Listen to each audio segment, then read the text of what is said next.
Good day viewers, welcome to another edition of the Daily Strange Stories. I'm John Brown. Happy Wednesday. We're halfway through the week, I hope you're feeling accomplished and motivated. Our lead story for today. Shocking details about Matlala exposed in court, Ramaphosa spy and political fixer Brown Mogotsi phoned Matlala while in prison. Matlala then tried flushing the phone in toilet to destroy all the details we will share with you in this video. I will explain to you how Matlala paid over 300,000 rand for ex-girlfriend's murder. He communicated with Hawks officer and former police minister Cele regarding his arrest. All names will be provided. General Mkwanazi's investigating officers are in hot soup as Matlala actively monitors them from prison. Matlala demands bail, saying he may die in prison due to his chronic sickness. I will give you a list of all assets owned by Matlala and how much they are worth. Yesterday morning, inside the Alexandra Magistrates Court, the story of Vusimuzi Matlala began to unfold like a slow-burning documentary about power, money, and fear. The court did not only hear about a man accused of organizing the attempted killing of his former partner, the actress and socialite Teboko Tobechene. It heard about networks that stretch from prison corridors to political boardrooms, from the N1 highway to luxury penthouses, from data extracted out of a wet cell phone to money that moved quietly between accounts at strange hours. The story that emerged did not sound like a simple case of jealousy or rage. It sounded like planning, connections, and timing, down to the minute. The state started with the money. Prosecutor Elise LaRue laid out a timeline that many in the room had not yet connected. Exactly 1 hour and 3 minutes before the death of accused hitman Tleko Floyd Mabusela's mother on October 18, 2023, a payment of 100,000 rand landed in the bank account of Mabusela's daughter, a young woman named Ntabiseng Zama. The time was 11:39 a.m. The death was recorded at 12:42 p.m. The next day, more money shifted. 150,000 rand moved into 2 accounts linked to the Mabusela family.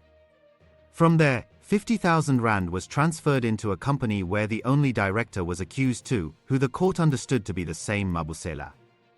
A further 100,000 rand arrived on October 18, the day after the shooting of Tobechene on the N1 near Santon. 2 of those payments carried the same strange reference, Medicare 24.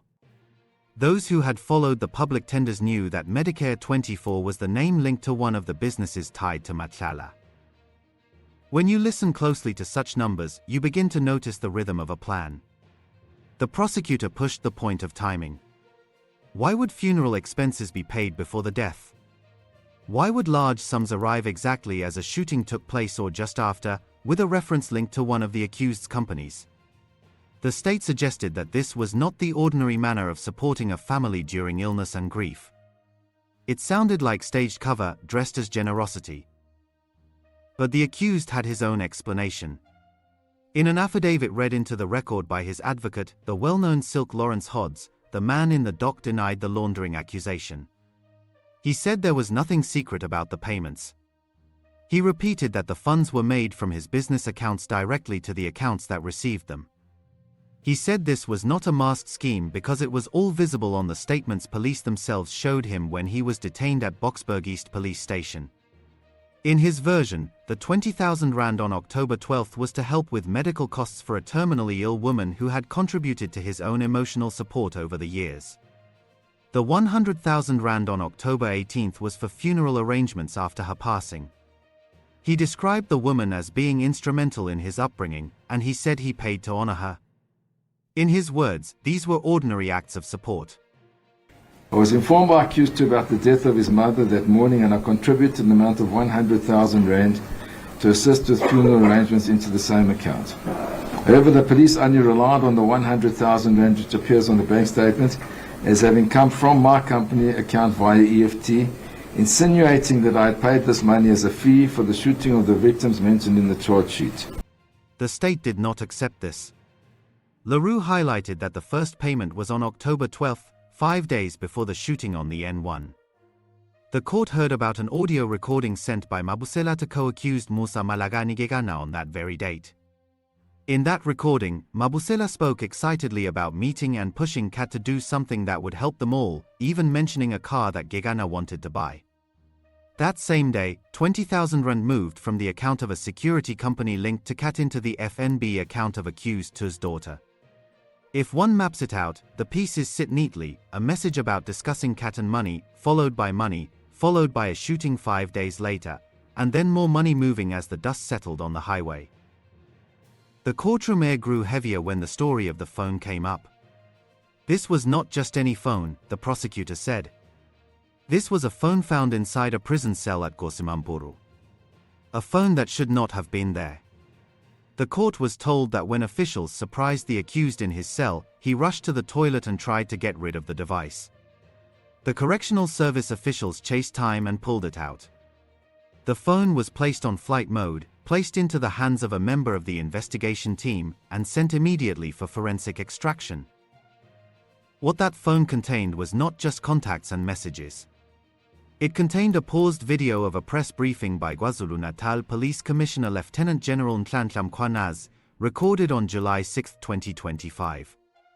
It showed that the accused had been watching the briefing, the very same day the commissioner spoke publicly about corruption within senior ranks of the police and the justice system. And I can confirm before the South Africans today that the investigation which these members were involved with in Gauteng has unmasked the syndicate. And this syndicate involves, amongst others, politicians who are currently serving in Parliament. The law enforcement officers include the members of the South African Police Service, the Metro Police, and Correctional Services. They include prosecutors in Gauteng province, the judiciary, and all these are controlled by the drug cartel as well as business people in that province of Gauteng. On the 14th of May this year, 2025, the task team arrested Vusimuzi, who is also known as Cat Matlala, for an attempted murder ×3. I must highlight that this Mr. Vusimuzi Cat Matlala is an individual who was awarded a police contract of over 360 million rand in 2024. An analysis was conducted on electronic communication of this arrested person. This analysis reveals communication between the arrested Vusimuzi at Cat Matlala, Mr. Brown Mogotsi, an associate of the Minister of Police, as well as the Minister of Police, Senzo Mchunu. On that same day, a man named Brown Mogotsi tried to call the phone several times. The state said this proved the phone was active in prison that day, and that Mogotsi knew exactly how to reach the accused even while he was supposed to be cut off from the outside world. The name Brown Mogotsi vibrates through this case like a drumbeat. He is a businessman from the Northwest, linked to political networks and accused by some of playing on both sides of the law. He has been described in whispers as an operator, a fixer, a runner during important political campaigns. He has tried to tell his own story as a man who has worked undercover and helped take down serious criminals. He even claimed, in one media interview, to have been key to the arrest of the country's most notorious escapee, Thabo Bester, in Tanzania. He said he was in that country when the trap closed. But those who watch carefully have noticed that his name often appears when institutions are under attack, when pressure is applied, when prosecutors or officers are being touched by unseen hands. On the 1st of January 2025, Mr. Brown Mogotsi sends a WhatsApp to Vusimuzi Cat Matlala, and it reads as follows, I quote, "I have arranged a meeting for Sibiya and the minister. They must have a solution." And he follows another message. "The task team that came to your house and harassed you have been dissolved. They got the letter on Monday. As we speak, they are bringing all docket to Sibiya." In the courtroom, his name arrived through the confiscated phone, a series of attempts to call an accused man inside a prison cell on a day when the highest police official in KwaZulu-Natal was describing a web of interference. The phone held more than one sensitive contact. The number of a Hawks officer, Warrant Officer Faneni Zungu, was saved under a code name, Operator. Another number, still under analysis, raised more questions. And there was the name Serge Kabonge, a well-known figure in social circles who the state believes may have had a role around the day of the shooting. The prosecutors said that Kabonge had been in Tobich in his company just hours before the N1 attack, and that 2 weeks earlier he had invited her to a traditional restaurant in Alexandra, where she later recognized co-accused Musa Gegana sitting and watching her. It sounded like the map of a trap being built slowly around a target: lure, observe, follow, and then strike on the highway. To understand why this case carries such weight, one must look at the people drawn into its orbit. The co-accused list reads like a lineup from a bleak film about hired guns and shadowy planners. There is the wife, Tsagani, standing with her husband in the dock. There is the alleged hitman, Gegana. There is Tleko Floyd Mabusela, whose family finances moved in strange waves. There is the daughter, Nzama, charged with money laundering for the funds passing through her account. And there are the names that appear in overlapping, separate dockets across Gauteng: DJ Somebody and his 2 bodyguards, shot dead in November 2022, the musician Hector, DJ Vintos, Buthelezi, sprayed with bullets outside a club in Soweto in March 2022, motorists struck down on the N1 in 2023, and a man named Armand Swart, murdered in his car in April 2024. The state said firearms seized after Swart's death were ballistically linked to at least 10 killings. Those same weapons, the state added, were used in the attempt on Tobechane. The pattern hinted at a team moving through the province, using the same tools, reaching different targets, and leaving the same signature behind. Another thread that refused to let go was the relationship between the accused and former police minister Bheki Cele. Public records show that Cele called the accused 10 times on May 9th. The calls started mid-morning and stretched deep into the night. They were not short attempts. The timings were set out by journalists who obtained the logs: 8:39 a.m., 9:42 a.m., 11:46 a.m., 1:32 p.m., 3:54 p.m., 8:44 p.m., 10:09 p.m., 10:11 p.m. All were rejected or ignored.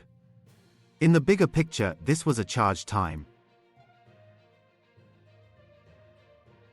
The accused had been fighting to keep a 360 million rand police health services tender. He had threatened legal action if the SAPS terminated it. Within days, the tender was cancelled and the accused was arrested. The minister later said he and the businessman were not friends, not partners, and that they did not do business together. But the records showed contact, more than 100 calls or messages over time. There was also the story of a luxury penthouse at the capital Menlyn Main in Pretoria. Documents indicated that the businessman had instructed hotel staff to grant access to a friend and business partner, named as the former minister, when he wanted to use the apartment. The former minister said he had used the apartment twice and that there was no business relationship.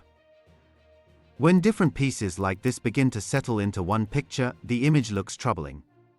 A tender for the police health service, awarded to a little-known company from a strip mall in Boksburg, given when the accused was already being probed for links to graft at Tembisa Hospital.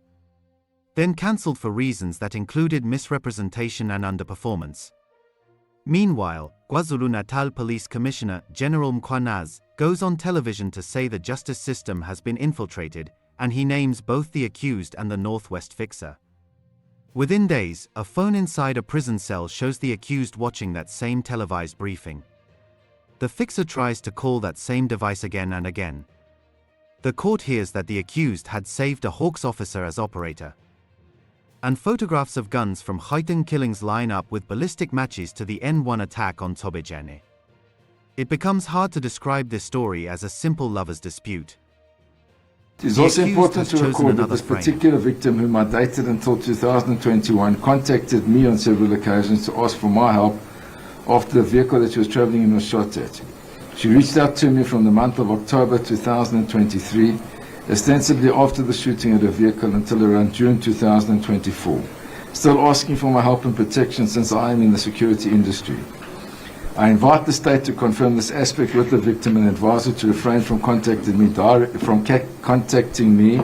directly or indirectly, since I'm now charged in this case. He says he is 49, a father of 9, and a businessman with 4 companies. He says he earns 250,000 rand per month and employs people who depend on him. He lists his properties: a 6.6 million rand home in Midstream Ridge, Pretoria, a house in Mamelodi East valued at 1.1 million rand. He lists his cars: a Mercedes-Benz SUV and 6 BMW sedans, valued at around 6 million rand. He says he lives with his wife and their 3 daughters, and that he supports 6 other children. He says he can raise 100,000 rand for bail. He says he is on chronic medication for asthma and chronic tonsillitis, conditions that he says left him hospitalized twice at Midstream Mediclinic. He says that prison is risky for his health and that if he picks up a serious infection, he could die.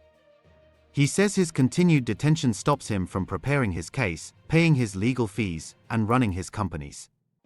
He says he is not a dangerous man and not a threat to anyone. But the state paints a different risk map.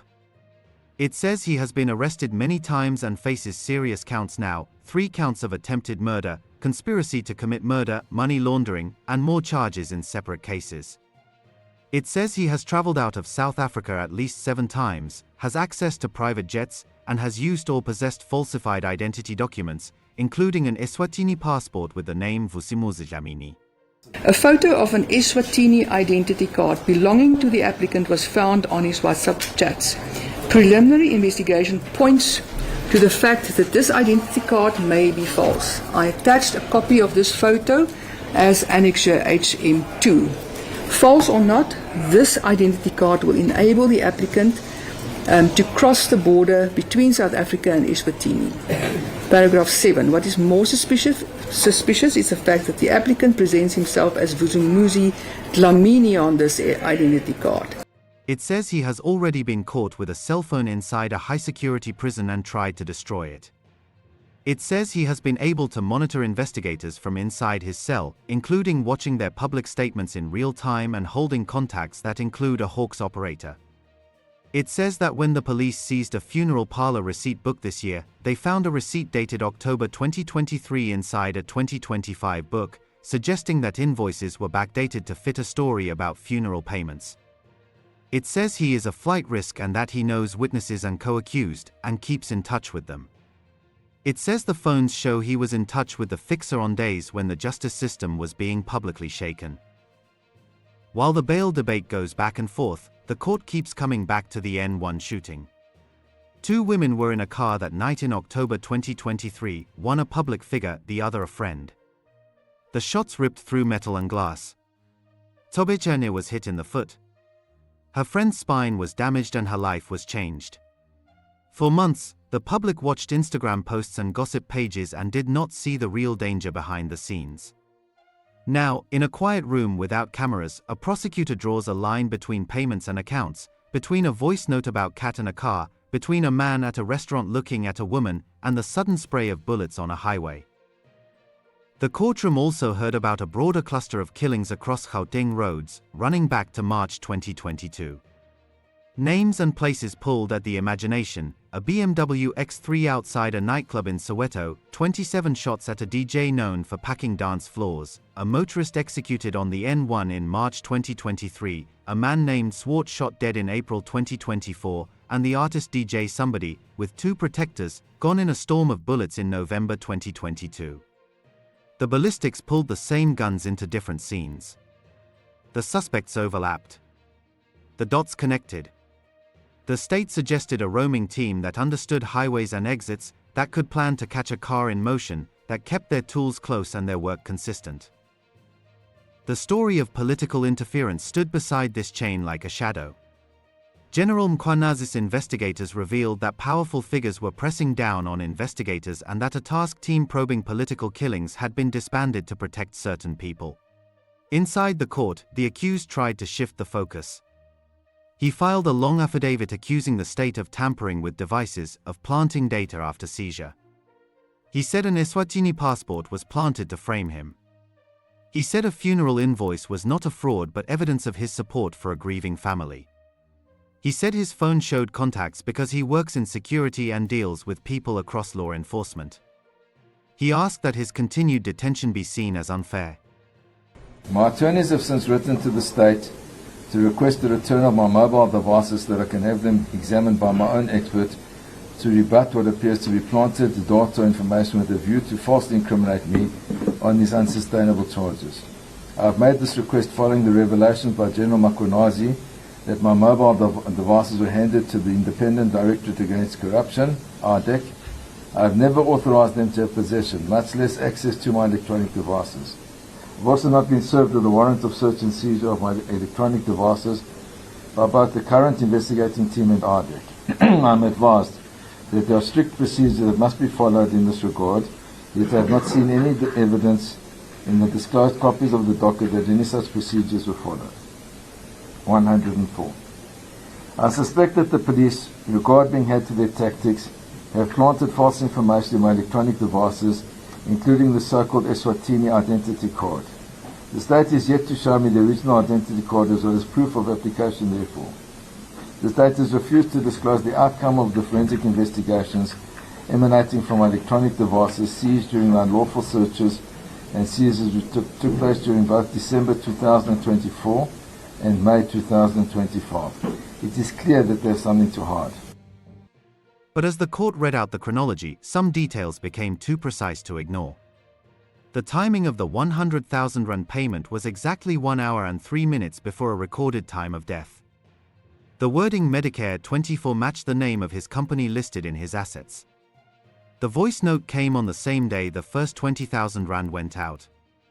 Mogotsi's calls came on the exact day of a nationally televised briefing that targeted a cluster of names including the accused and Mogotsi. The toilet water on the phone was literally still wet when officials pulled it out, with the briefing video paused on the screen. And the guns, cold and mechanical, matched across cases like the signature of a painter who never bothered to change brushes. Some observers began to ask whether any of this would have surfaced if not for that prison phone. The phone turned the case on its axis. Before the phone, the case was a network of payments and suspicious timing. After the phone, it became a story of control. Control inside prison, control of information, control of contact with officers, and control over how close the accused could get to monitoring the state's own narrative in real time. There was also a chilling element buried inside the paperwork, a claim that the accused had traveled out of the country several times and had access to a private jet in Mauritius. This suggestion made the argument about flight risk far heavier. Combined with allegations of falsified identity documents and a passport from Eswatini bearing a different surname, the idea of a quick escape became more than a theory. The applicant is, by his own admission, a dangerous criminal with no regard for human life. Apart from arranging the killing of Mr. Biyani in cold blood, he endangered the lives of the occupants of the motor vehicle they were travelling in. 15.2. The crimes that he is charged with are at this stage conspiracy to commit murder, 3 counts of attempted murder and money laundering, and if he is convicted will face long-term imprisonment. It became, in the state's words, a probability, especially for a man who they said had already shown skill at getting what he wanted in spaces where rules are supposed to be rigid. Court watchers also noticed something about the culture around the accused. He appears comfortable with people who hold power. When he faced arrest, phone records show the former police minister tried repeatedly to reach him. When he wanted doors to open in Pretoria, a penthouse concierge received clear instructions to offer access to a high-profile guest. When a top provincial commissioner went on air with claims about an underworld in the state, the accused had a way to watch the broadcast right there in his cell. As the hearing stretched into the afternoon, the court scheduled a new date, September 8th. On this day, the state will respond to a new set of allegations made by Matlala against the investigating team. On September 8th, both sides will try to drive their versions into the heart of the judge's mind. Beyond the court, a broader picture is coming into focus. There are allegations of a justice system under pressure from businessmen who know politicians and officers by their first names. There are whispers of an ANC official who doubles as President Ramaphosa spy and political fixer, Brown Mogotsi, who says he works for the good but swims in waters thick with bad. There is a former police minister who says he is not a friend but called 10 times in a day, and who stayed in a penthouse paid for by a man now in the dock. There is a police tender that was won in strange circumstances and then cancelled under a cloud. There is a task team that closed after its guns began to speak too clearly. And there is a young woman who still lives with a wound in her foot, and a friend who now lives with paralysis, because someone deadly decided that a message should be sent on the N1 highway. At the edge of this story is the question of trust. Can the public trust a system where a prisoner can watch a live press briefing about his own case from a hidden device in his cell? Can the public trust the clean break between private relationships and public duty when a former minister uses a suspect's penthouse and calls him again and again? Can the public trust an affidavit that says one thing when the timeline says another? Or can the public trust the state to bring the truth into the light if the state itself is being pushed and pulled by people who thrive in the dark? When the court returns, the judge will be asked to answer a simple question with 1,000 moving parts: should this man wait for trial in a cell or in his home behind high walls?